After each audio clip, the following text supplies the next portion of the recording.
It's my privilege to introduce our commencement speaker for the graduating class of 2013. Actually, very little introduction is necessary because almost everyone here knows exactly who she is. As Lauren pointed out, she joined the faculty here about 38 years ago in 1974 as a religion and U.S. history teacher, and also as director of student activities. And then she began several introductions of her own. In 1980, she introduced the annual East Coast trip for students to visit colleges 3,000 miles away, a trip she ran for the next 25 years. In the early 80s, she helped introduce the Life, Living in Faith experience program to our campus ministry. And in the mid-1980s, she introduced the Advanced Placement syllabus to campus when she taught the first AP class on the Hill, AP US History. In 1990s, she became director of Kairos, our special retreat for our seniors, an activity that she says she will miss the most when she leaves the high school at the end of this year. And she needs no further introduction. Please help me welcome Katy Sadler to the podium.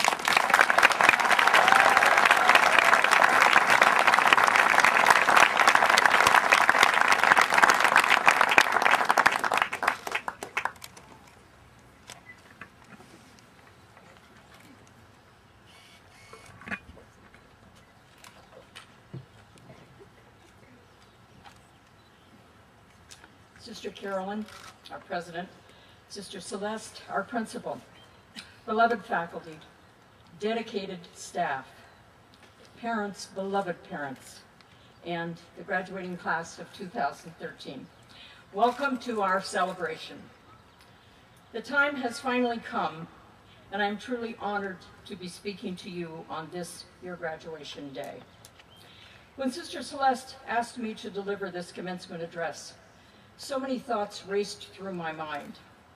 What do I really want to say to them?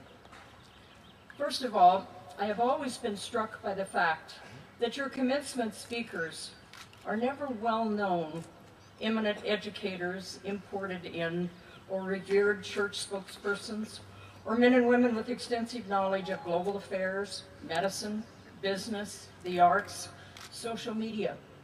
Why? Because rarely do these individuals have an identity with you. And I'm willing to bet in our environment, some of their very points may have been touched upon in your classes. They may very well have something important to tell you, but they also may not, as you graduates look for meaning in their words. Rather, for many years, we have asked graduates of Flintridge to return to the Hill to share their experiences because they speak your language. They walked these halls before you. They recite your community back to you. They provide concrete paths to follow, pitfalls to avoid. This is incredibly special for you and for them.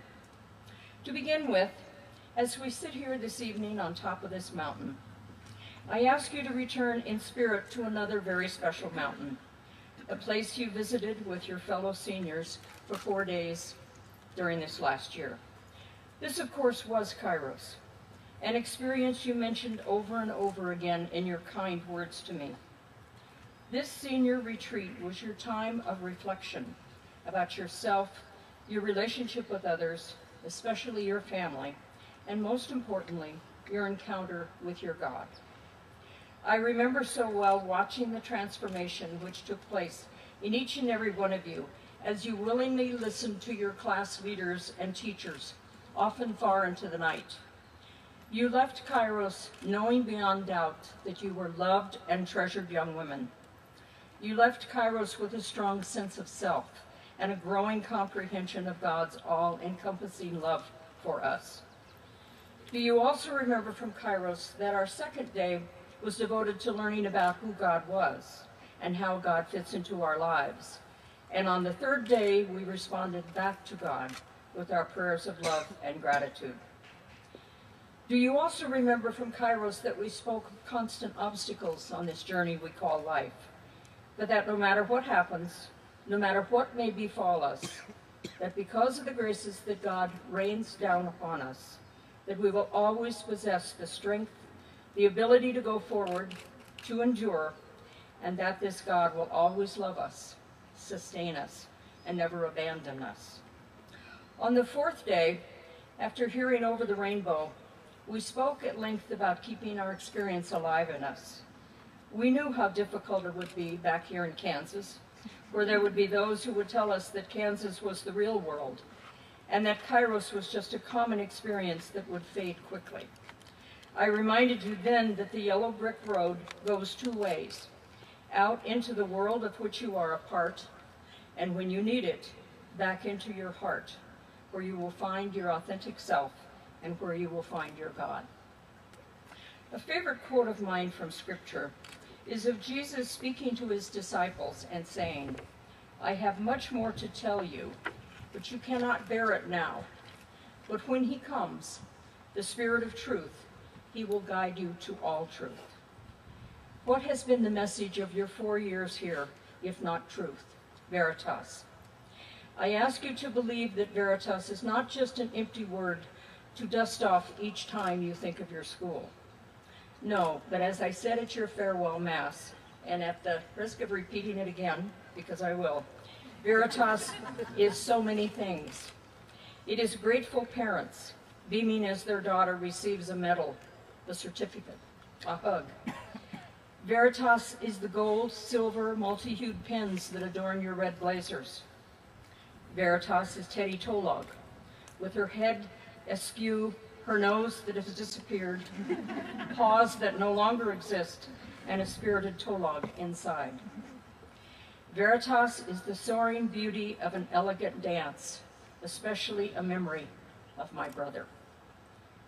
Veritas is every athlete who ever scored a goal, spiked a ball, hit a home run, swam the 500, shot par, won the high jump, tread water, or warmed to the bench and cheered on her teammates. Veritas is pulling an all-nighter, writing that special paper, completing a lab, mastering an accent, researching, solving, communicating.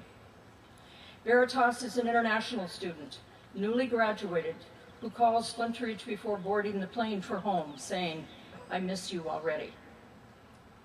Veritas is proud alumni, special teachers, loyal friends. Above all, Veritas is Kairos, God's time. May you remember the message of these past 4 years, and to the end of your days, celebrate Veritas.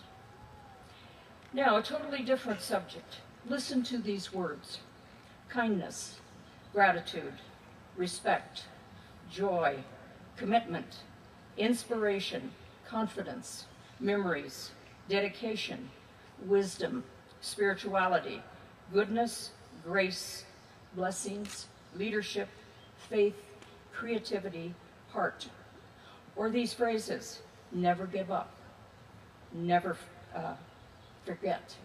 These were words you spoke to me on that memorable day about a month ago. Some of you I will quote here. Colleen Degnan said that Kairos was one of the holiest weeks of her life. Many of you said, "I will be back." Cassidy Neal said, and I'm quoting you, so I'm going to say for Shaw. The Oliverdito. Cassidy said, "You made me love Fashaw even more, and I thank you for that." Sumner Hanula said, "Through you, I could really get a sense of the Fashaw community." Megan Pantiscus wrote, "I was on your last Kairos, and I remember you told us how prayer never left you. The hill we are on is a lot like that." Or this: Fashaw is a family because of the attention and care given to each individual. Alex Millot said, "You've helped color my memories of Fashaw, and I'll always be able to return to this loving community." Brianna Silverman added, "Know that God and Fashaw will always be by your side." Victoria McGregor had a very personal note. "I want to thank you for all the support, help, and love I received on the Royal Court from you and your fellow educators. I am so lucky to go to a school that supports me and helped me with my classes during that stressful first semester." Mads Vaugh remembered, "Everyone knew that I was a silent Kairos leader, but you helped me to find my voice to lead the rest of my class." And this is a note I will never forget. Natalia Zamudio. was a very grateful senior who came to my office because she had on leggings under her uniform skirt. I told her that she had to take them off because they were hardly uniform. She looked at me with those big brown eyes and said desperately, "But I can't, Mrs. Sadler. I have not shaved my legs."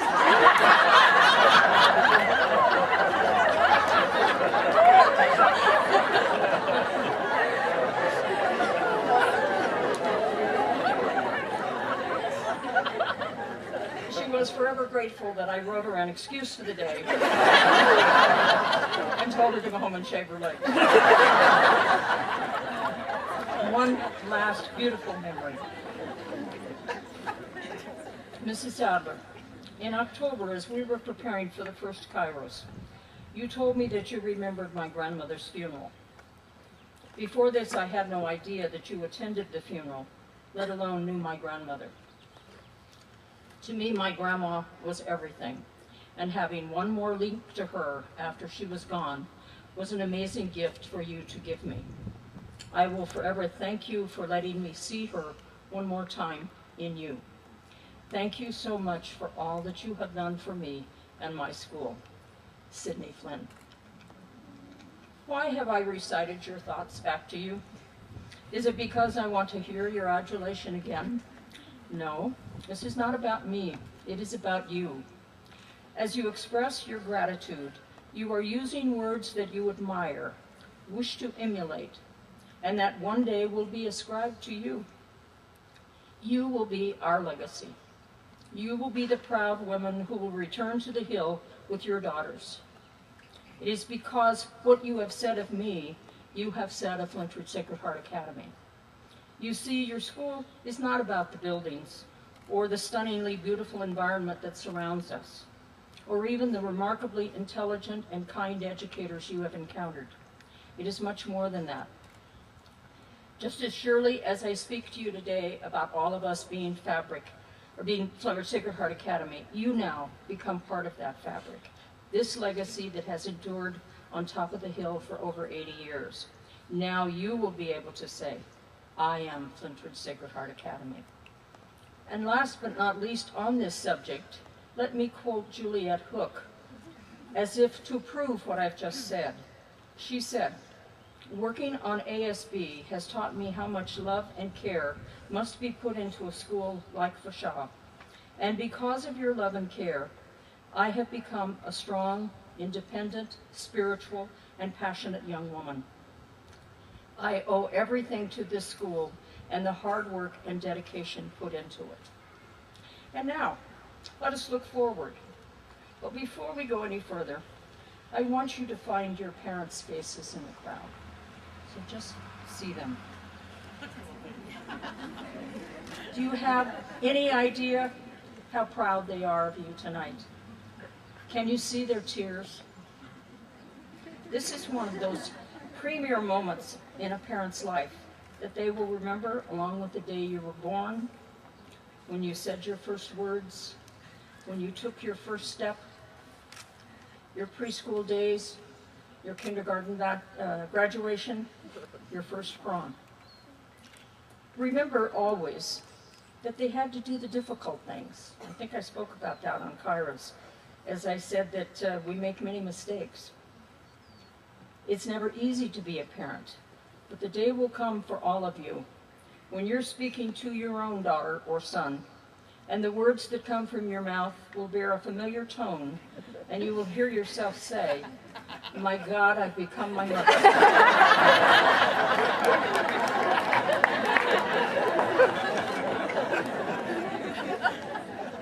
And then you will laugh.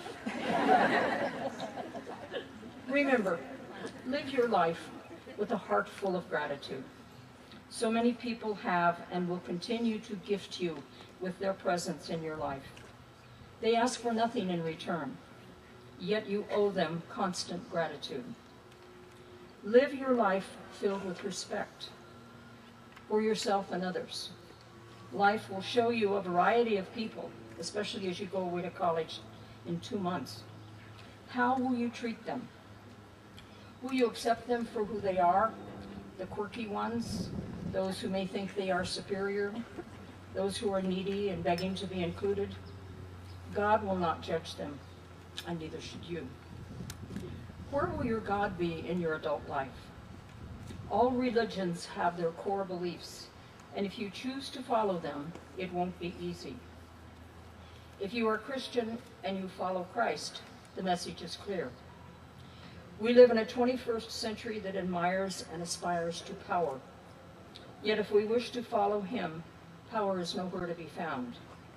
Do you remember the story of the Last Supper when Jesus knelt before his apostles to bathe their feet? Hardly an image of power. We are called to live truth, veritas, and we are also asked to have compassion, integrity, forgiveness, nonviolence, service, and to pray. How do I live my life in response to God's call? Do I truly see him in others?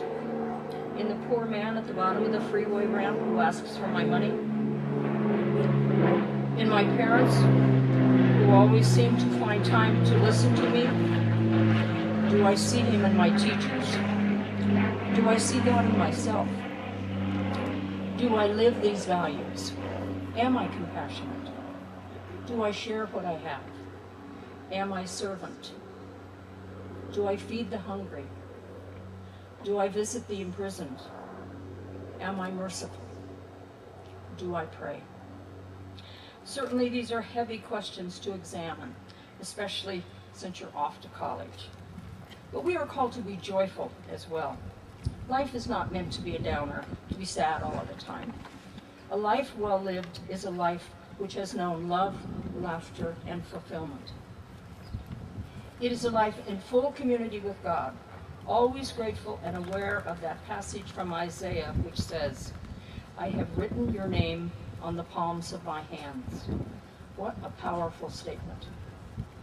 As you are beginning to say, when is she going to stop? One more thought. Like my stories. Resolve that as you make your way through life, you will address, contemplate, reflect on 5 major world issues, in no particular order. World hunger. How can we ignore the fact that every year 15 million children die of hunger? War. In its wake lies suffering due to hatred, pain, and a desire for revenge. Injustice. Exploitation of children, women, minorities, human trafficking, persecution, torture. Pollution. Poor Mother Earth. The wasteland. Have we lost touch with our souls as we live in a world full of consumerism and greed? My last words to you are the ones you have heard before, but you must listen again. The universe, yet incomplete. On the 6th day, God created her, woman. And God said to her, "I shall give to you a heart full of compassion, a spirit free to fly with the birds, a vessel to carry life into the world, wisdom to know great truths, courage to rise out of oppression, strength to move mountains, gentleness to kiss the earth, passion to set the world on fire, vision to respect the earth that bore you, a playful nature to dance with the children, laughter to fill the valleys, tears to wash the pain away, hands for laboring and loving, intuition to know the unknown, desire to be that which you were created to be." And God said to her, "Woman, I have created you in my image and likeness, and you are good." Ladies, Tologs, graduates of the class of 2013, be all God meant you to be, and now go out and set the world on fire. We love you.